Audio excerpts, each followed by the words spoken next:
We wanted to help our viewers understand more about David and Heidi as we approach the 10th anniversary of their deaths. She says her small dog was chained back here to the front porch when two much larger dogs came on her property and attacked. Everything is off the record. No minutes are taken and nothing is recorded, which means there's little accountability to prove those private conversations are appropriate under the law. There was just a single blue bouquet on the hood of this car, but people have been coming by all afternoon. Roanoke County's goals for Tanglewood remain largely up in the air. Jasmine is originally from Roanoke, so investigators say they are looking into the possibility that she could have traveled there. Surveillance cameras captured video of Brown and her nephew here around 2:30 in the morning.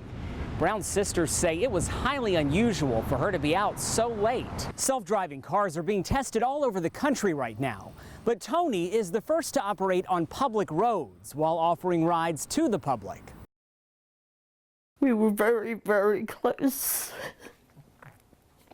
Thanksgiving has been a painful, sleepless time for Peggy Marr. She was supposed to spend the holiday with her grandson, Chris Tench. He says, what are you going to do Thanksgiving, Nanny? I said, you're going to come down here and spend Thanksgiving with me.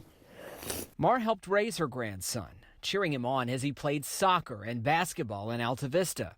As an adult, he often helped her with household chores. He put a new roof on my house, a new siding on my house, and there was nothing you couldn't ask him for. To me, he's like the light in the dark. If there was something going on, he was going to help. He was going to try to make it right. Tench's family say they're now trying to make things right for Chris. Deputies say he was shot and killed Sunday afternoon along Riverbend Road in Campbell County. His body was found Monday night in nearby Pittsylvania County. I can't believe he's gone. I keep waiting for the phone to ring or for him to walk through that door. What Marr is waiting for now are answers. So far, no one has been charged with killing her grandson. She believes there are people who know what happened and may have even witnessed the crime. I just want the person to be caught. That's all I ask for. But I trust God. I trust God with all my heart. And God will reveal what happened. At the Clubhouse Bar and Billiards in Campbell County, the primary attractions are games like pool, cornhole, and consoles that have the appearance of a slot machine. If you like to gamble and like playing slot machines, it's just something that you would enjoy. Michelle Booth says she enjoys the consoles for the challenge they offer, and you can win money. I haven't won very much, but I've won a little. It's a lot of fun. You can lose money, but it's really fun when you start winning. Despite how they look, the company that owns the machine says they are not games of chance. They're games of skill. Kevin Anderson is Director of Compliance for Queen of Virginia Skill and Entertainment. In the past 2 years, thousands of the company's gaming consoles have been installed in around 1,800 locations across the Commonwealth. A lot of times people think that because you put money in and it pays out money that it must be illegal, it must be a slot machine. But that's not the way the Virginia law reads. Queen of Virginia is a Richmond-based subsidiary of a Georgia company called Pace-O-Matic. They came to the Commonwealth after a deputy chief of the Virginia Alcoholic Beverage Control issued a letter in 2017 saying the agency, quote, will not consider these machines in their current configuration and intended use to be gambling devices. We wanted to make sure that our game was legal in the state before we placed it in. In his letter, the ABC deputy chief warned his decision was not binding on other agencies or elected officials who might have jurisdiction. Since then, neither the General Assembly or Virginia Attorney General Mark Herring has weighed in on the matter.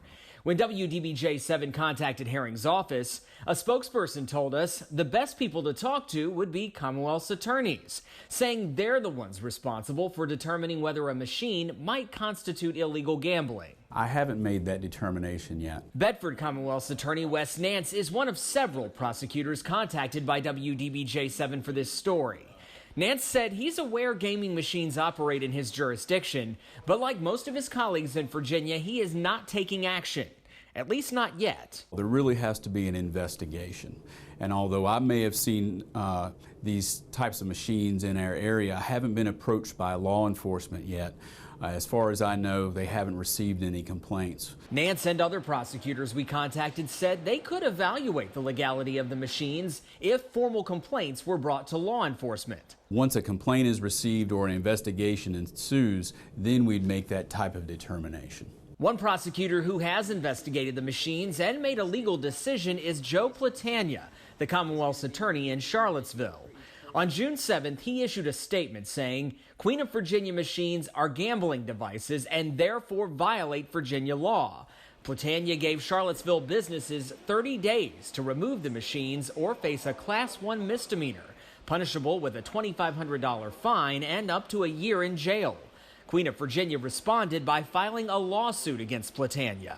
There's a thin line between legal and illegal gambling, and it does get down to the details. Anderson says Queen of Virginia's games differ from gambling because the company can't regulate how much money its machines pay out. Some games could be upside down where they've actually paid out more than they've taken in, because it depends on how good the player is. The gameplay on Queen of Virginia's machines is comparable to tic-tac-toe.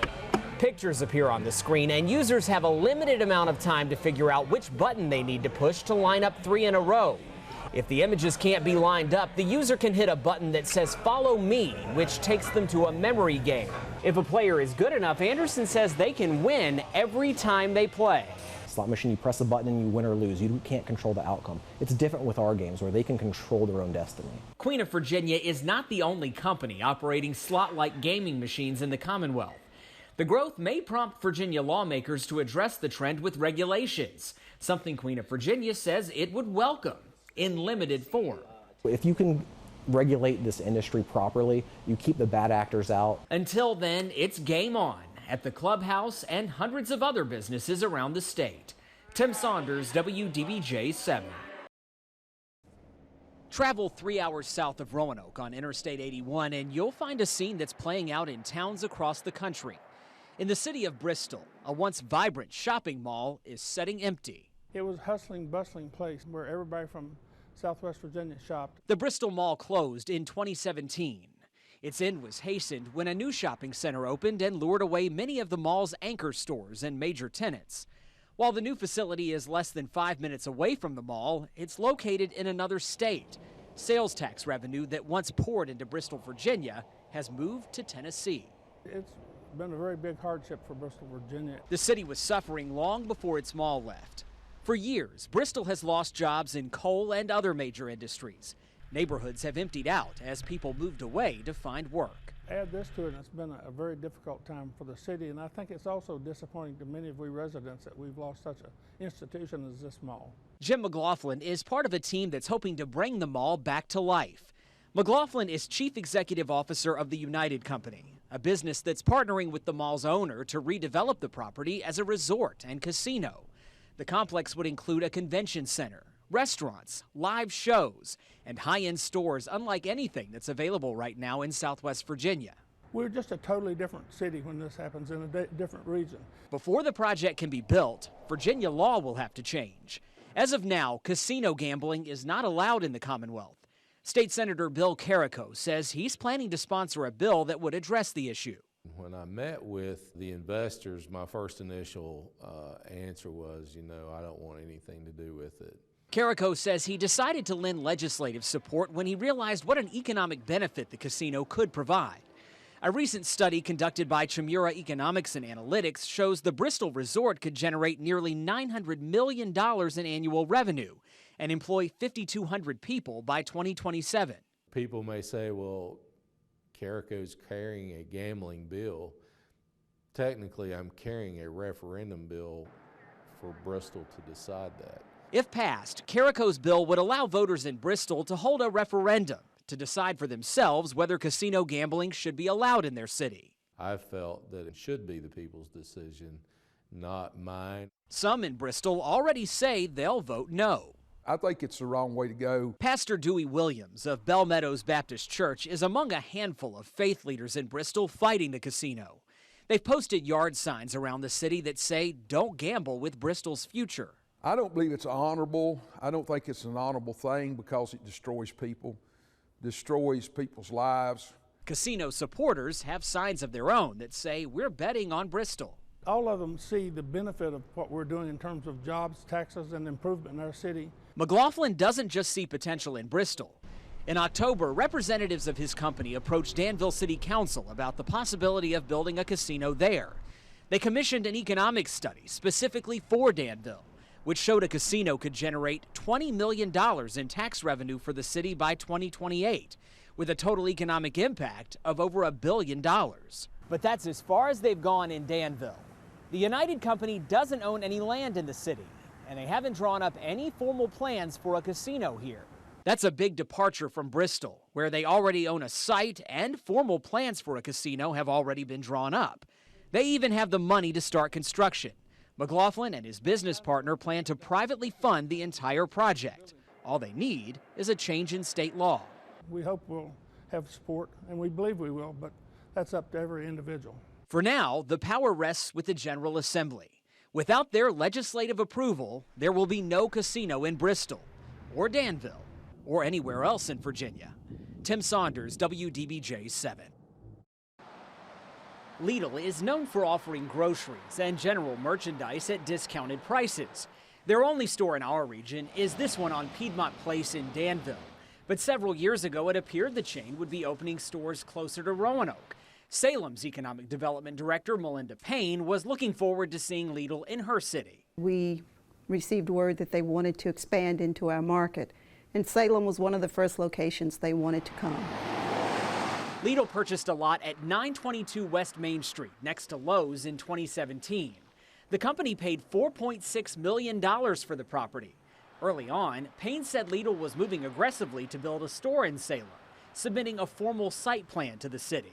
Things were progressing very well, and then toward the end of 2017, things began to slow down. Around that time, WDBJ 7 captured this video in Roanoke County.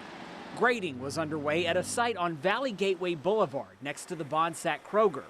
Lidl paid $2.1 million to buy this property in 2016. 10 months later, a building permit was issued. It's still posted on that white board there behind me. For several months, this site was being prepared for construction. A few miles north near Hollins, Lidl bought several pieces of land along Williamson Road and demolished a pizza restaurant to make way for construction there. Work at both Roanoke County sites stopped abruptly in the fall of 2017. You've got to look at the bigger picture of what has happened, and there's a larger story over here. Joy Beduri, dean of Radford University's College of Business and Economics, says Lidl entered the American grocery market with big plans. The business outcomes didn't quite pan out. Lidl is based in Germany and operates more than 10,000 stores in 29 countries. They came to the U.S. in 2015 and quickly started buying property for stores along the East Coast. After buying 4 sites in our region, Lidl underwent a change in leadership. A new CEO was hired to run the grocery chain's parent company, Schwartz Group. That indicates that they had a reckoning. Beduri says Lidl scaled back on its initial expansion plans, which likely impacted sites in our region and across the United States. There are other states also where Lidl has held off on its expansion plan. Among the sites impacted was this property along North Franklin Street in Christiansburg. Lidl purchased the land in December of 2016. Joel Humphreys was involved in the transaction as a realtor. Our company sold the property originally. Much like what happened in Roanoke County, Lidl obtained a building permit and began work on its Christiansburg property. They put in all the drainage for the parking lot, things like that. Humphreys says the work stopped in late 2017, and word began to spread in the real estate community that Lidl might be interested in selling its property. He contacted the company to pass along several offers from investors. We brought offers to them, and they countered our offer with a price that was quite a bit higher than they purchased it for, and that's where the negotiation stopped. Back in Salem, Melinda Payne was keeping an eye on the Lidl property along West Main.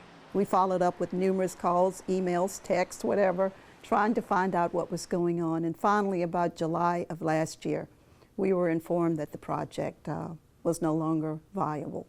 Not only has the Lidl project in Salem stalled, WDBJ 7 has learned that Lidl's plans to build stores on all 4 of the sites it owns in the Roanoke and New River Valleys have officially been called off.